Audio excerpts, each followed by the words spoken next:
Bene amici podisti, ben ritrovati anche quest'anno con il nostro video diario di Coppa Friuli. È uscito il calendario 2012 di questa edizione, che si presenta così sempre interessante anche per questa 32esima edizione. Ci terrà compagnia poco più di 2 mesi durante tutta la primavera, da fine marzo a inizi di giugno. Un calendario quest'anno molto fitto, le prove sono 9, quindi è stata aggiunta una in più rispetto all'anno scorso e quindi sarà, come ho detto, molto fitto. Quasi ogni settimana saremo impegnati sulle strade del Friuli su vari percorsi. Come sempre saranno percorsi misti, asfalto e sterrato. Le prove saranno tutte comprese tra 8 e 10 km. Ormai chi diciamo partecipa sa benissimo come sono strutturate. E dunque un bel calendario. Le prove inizieranno come al solito con Bertiolo, che inizierà di sabato, lo ricordiamo, sempre sabato pomeriggio, e le altre ci ritroveremo sempre la domenica.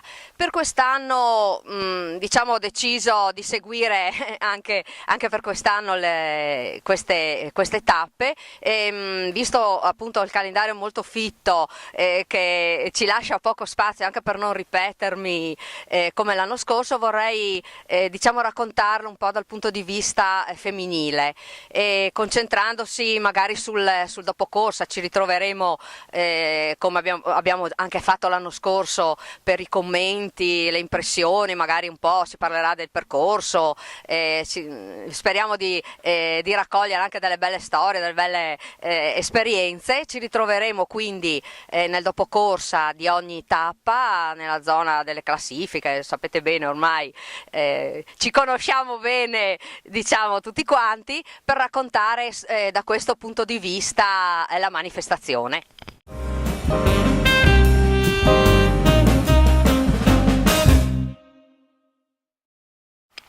Bene, non mi resta adesso che darvi appuntamento quindi al primo dopocorsa di questa edizione del videodiario di Coppa Friuli con il nastro rosa.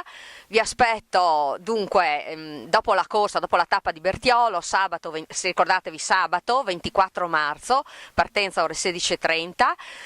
Ci ritroveremo, se vorrete, nella zona premiazioni, come ho detto prima, per raccontarci in particolare. Aspetto tutte le podiste che parteciperanno a Coppa Friuli. Comunque noi, se c'è qualche società che volesse in particolare anche fare la presentazione del proprio percorso, noi siamo a disposizione, possono contattarci tramite questo video diario. Vi ringrazio come sempre di aver seguito anche questo video. Come sempre vi saluto e vi lascio ai vostri allenamenti, quindi buoni allenamenti come sempre. Ci ritroviamo per la prima tappa di Coppa Friuli il 24 marzo.